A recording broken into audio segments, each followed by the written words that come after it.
Hi ಎಲ್ಲರಿಗೂ ನಮಸ್ಕಾರ.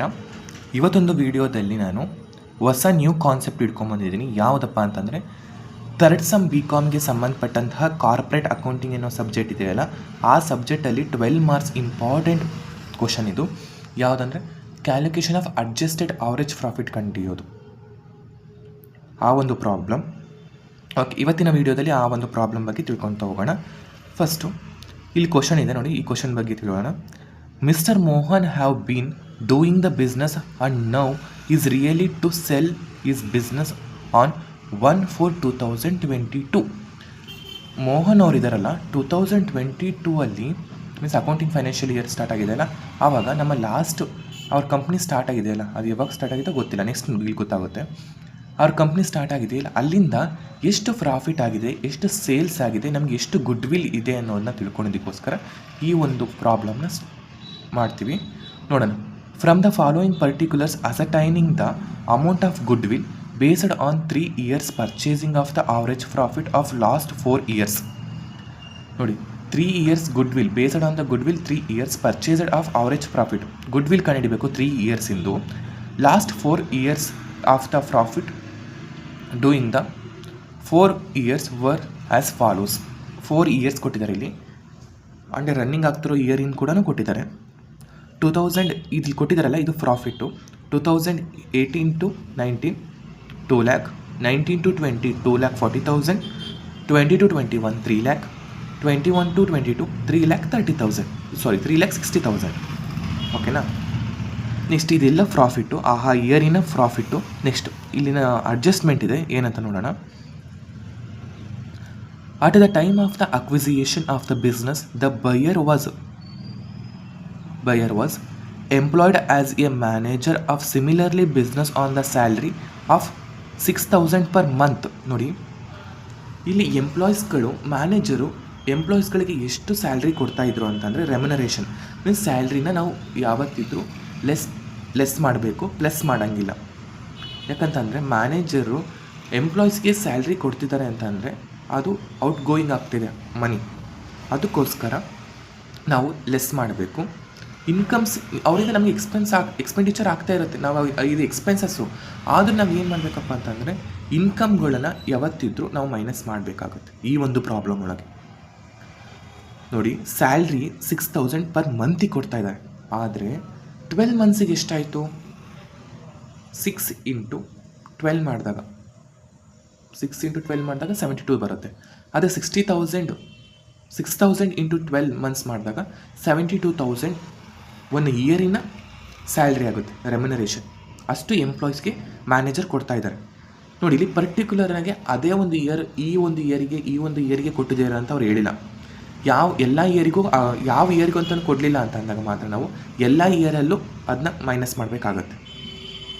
Particular ಇಂಥ ಇಯರಲ್ಲೇ ಇಷ್ಟು ಕೊಟ್ಟಿದ್ದೀವಿ ಅಂತ ಅಂದಾಗ ಆ ಒಂದು ಇಯರಲ್ಲಿ ಅಷ್ಟೇ ಮೈನಸ್ ಮಾಡಬೇಕಾಗುತ್ತೆ, ಇನ್ನೊಂದು ಯಾವ ಇಯರಲ್ಲೂ ನಿಲ್ ಅಂತ ತೋರಿಸ್ತಿದ್ವಿ. ಆದರೆ ಇಲ್ಲಿ ಯಾವ ಇಯರ್ ಅಂತ ಕೊಟ್ಟಿಲ್ಲ, ಅದಕ್ಕೋಸ್ಕರ ನಾವು ಎಲ್ಲ ಇಯರಲ್ಲೂ ಮೈನಸ್ ಮಾಡ್ತೀವಿ. ನೆಕ್ಸ್ಟ್ ಅಡ್ಜಸ್ಟ್ಮೆಂಟ್ ಇದೆ ನೋಡಿ. The profit of 2021 to 22 including the income for investment. Means ನೋಡಿ, ಇನ್ಕಮ್ ಫಾರ್ ಇನ್ವೆಸ್ಟ್ಮೆಂಟ್ ಅಥವಾ ಇಂಟ್ರೆಸ್ಟ್ ಆನ್ ಇನ್ವೆಸ್ಟ್ಮೆಂಟ್, ಈ ಥರ ಯಾವುದೇ ಒಂದು ಐಟಮ್ ಬರಲಿ, ಈ ಒಂದು ಪ್ರಾಬ್ಲಮಲ್ಲಿ ಇನ್ಕಮ್ ಅನ್ನೋ ಬರೋದನ್ನೆಲ್ಲವೂ ನಾವು ಮೈನಸ್ ಮಾಡ್ತೀವಿ.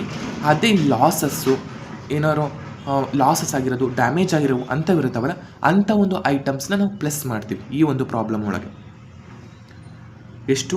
20,000. ಓಕೆನಾ, 20,000 ಕೊಟ್ಟಿದ್ದಾರೆ. ಎಷ್ಟು? 20,000 ಕೊಟ್ಟಿದ್ದಾರೆ. ಯಾವೊಂದು ಇಯರು? 20,000 21 to 22. ಓಕೆನಾ.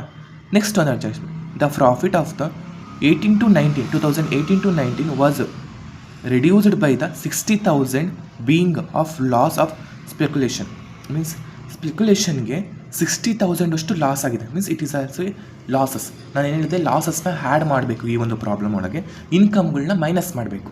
ಓಕೆನಾ. ಯಾವೊಂದು ಇಯರಲ್ಲಿ 18-19 ಒಳಗೆ ಅದನ್ನ ಹ್ಯಾಡ್ ಮಾಡ್ತೀವಿ.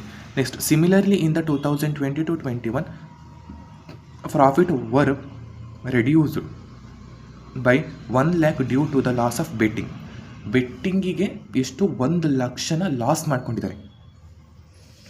ಇದನ್ನು ಏನು ಮಾಡಬೇಕು? ಆ್ಯಡ್ ಮಾಡಬೇಕು. ನೋಡೋಣ. ಈಗ ನಾವು ಪ್ರಾಬ್ಲಮ್ಗೆ ಹೋಗೋಣ.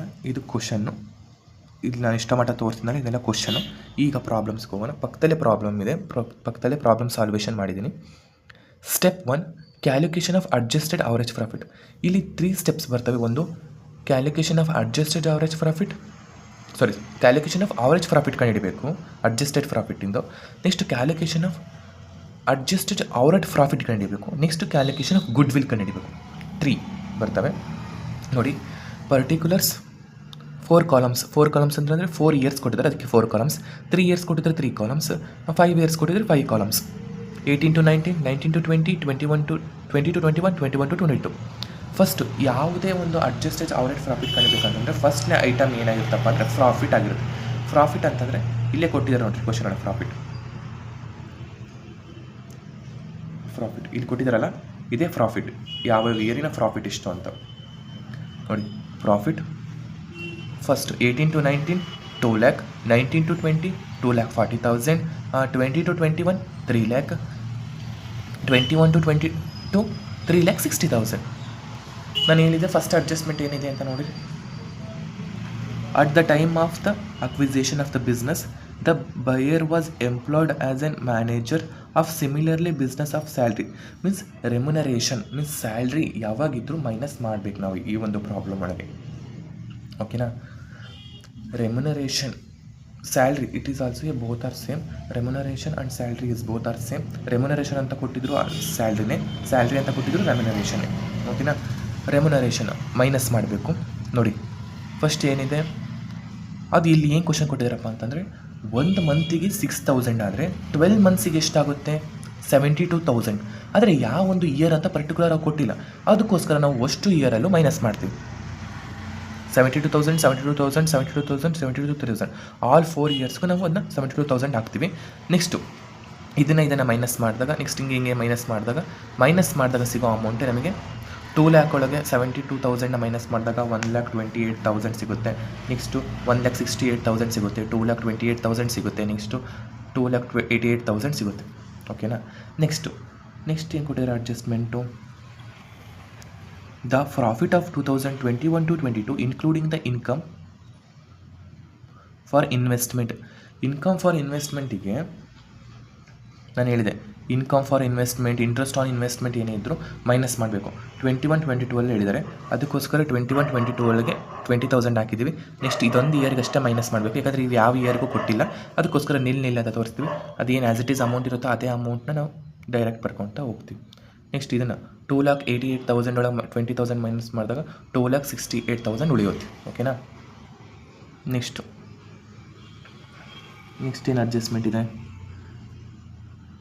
18 to 19 was reduced by the 60,000. 60,000 loss ಆಗಿದೆ. ಅದಕ್ಕೆ ಲಾಸ್ ಆಫ್ ಸ್ಪೆಕ್ಯುಲೇಷನ್ ಅಂತ ಕೊಟ್ಟಿದ್ದಾರೆ. ಅದು ಲಾಸ್ ಇದ್ದರೆ ಹ್ಯಾಡ್ ಮಾಡಬೇಕು ಅಂತ ನಾನು ಹೇಳಿದ್ದೆ ನೋಡಿ. Had loss due to speculation ಎಷ್ಟು 60,000. 1,28,000 ಒಳಗೆ 60,000ನ ಹ್ಯಾಡ್ ಮಾಡಿದಾಗ 1,88,000 ಬರುತ್ತೆ. ನೆಕ್ಸ್ಟ್ ಆ್ಯಸ್ ಇಟ್ ಈಸ್ ಏನು ಇಲ್ಲಿ ಯಾವ ಒಂದು ಇಯರಲ್ಲೂ ಏನು ಕೊಟ್ಟಿಲ್ಲ, ನಿಲ್ ಅಂತ ತೋರಿಸಿದ್ರೆ ಆ್ಯಸ್ ಇಟ್ ಈಸ್ ಅಮೌಂಟ್ ನಾವು ಡೈರೆಕ್ಟ್ ಇಲ್ಲಿರೋದನ್ನ ಬರ್ಕೊಂತ ಹೋಗ್ತೀವಿ. ನೆಕ್ಸ್ಟ್ ಏನು ಕೊಟ್ಟಿದ್ದಾರೆ. Next adjustment 20 to 21 profit was reduced by the 1 lakh due to loss of ಬೆಟ್ಟಿಂಗಿಗೆ 1 ಲಕ್ಷನ ಲಾಸ್ ಮಾಡ್ಕೊಂಡಿದ್ದಾರೆ. ಯಾವೊಂದು ಇಯರಲ್ಲಿ 20 to 21 ಒಳಗೆ. ಅದಕ್ಕೆ ಅಬ್ನಾರ್ಮಲ್ ಲಾಸ್ ನಂತರ ತೋರಿಸ್ಬೋದು, reducing the balance loss of betting ಅಂತಲೂ ತೋರಿಸ್ಬೋದು. ನೀವೇನಾರು ತೋರಿಸ್ಕೋಬೋದು. ನಾನು ಅಬ್ನಾರ್ಮಲ್ ಲಾಸ್ ಅಂತ ತೋರಿಸಿದ್ದೀನಿ. ಆ್ಯಡ್ ಮಾಡಬೇಕು ಅಬ್ನಾರ್ಮಲ್ ಲಾಸ್. ಅಲ್ಲಿಗೆ ಈ ಒಂದು ಇಯರಲ್ಲೂ ಏನಿಲ್ಲ, ಈ ಒಂದು ಇಯರಲ್ಲಿ ಇಲ್ಲಿ 1 ಲಕ್ಷ ಕಳ್ಕೊಂಡಿದ್ದಾರೆ. ಅದಕ್ಕೋಸ್ಕರ ಈ ಒಂದು 1 ಲಕ್ಷನ 2,28,000 ಒಳಗೆ 1 ಲ್ಯಾಕ್ನ ಪ್ಲಸ್ ಮಾಡಿದಾಗ 3,28,000 ಬರುತ್ತೆ. ಆ್ಯಡ್ ಮಾಡಬೇಕು, ಲಾಸ್ನ ಆ್ಯಡ್ ಮಾಡಬೇಕು. ಓಕೆನಾ. ನೆಕ್ಸ್ಟ್ ಆ್ಯಸ್ ಇಟ್ ಈಸ್ ಬರ್ಕೊಂಡು ಇಲ್ಲಿಗೆ ಟೋಟಲ್ ಎಷ್ಟು ಸಿಕ್ತು, ಅಡ್ಜಸ್ಟೆಡ್ ಅವರೇಜ್ ಪ್ರಾಫಿಟ್ ಸಿಕ್ತು. ಅಷ್ಟು 4 ಇಯರ್ಸಿನ ಅಡ್ಜಸ್ಟೆಡ್ ಅವರೇಜ್ ಪ್ರಾಫಿಟ್ ಸಿಕ್ತು. ಓಕೆನಾ. Next step 2 calculation of adjusted average profit. ನಮಗೆ ಫಸ್ಟ್ ಸಿಕ್ಕಿದ್ದು ಅಡ್ಜಸ್ಟೆಡ್ ಪ್ರಾಫಿಟ್ಟು, ಆದರೆ ನಾವು calculation of adjusted average profit ಕಂಡಿಬೇಕು. ಅದಕ್ಕೋಸ್ಕರ ಹೇಳಿದ್ದಾನೆ AAP ಅಂತಂದರೆ adjusted average profit. Adjusted average ಪ್ರಾಫಿಟ್ನ ಫಾರ್ಮುಲಾ ಏನಪ್ಪ ಅಂತಂದರೆ adjusted profit of all the years divided by number of years. ಇಲ್ಲಿದೆ ಆಲ್ ದ ಇಯರ್ಸ್ ಅಂದರೆ ಇಲ್ಲಿದೆ ನೋಡಿ, ಇದೆ 1,88,000 1,68,000, 1,68,000, 3,28,000, 2,68,000 divided by number of years 1, 2, 3, 4 years. ಓಕೆನಾ? ಅಷ್ಟು ಟೋಟಲ್ ಮಾಡಿದಾಗ 9,52,000 ಬರುತ್ತೆ. ಡಿವೈಡೆಡ್ ಬೈ 4 ಮಾಡಿದಾಗ 2,38,000. ಇದು ಅಡ್ಜಸ್ಟೆಡ್ ಆವ್ರೇಜ್ ಪ್ರಾಫಿಟ್.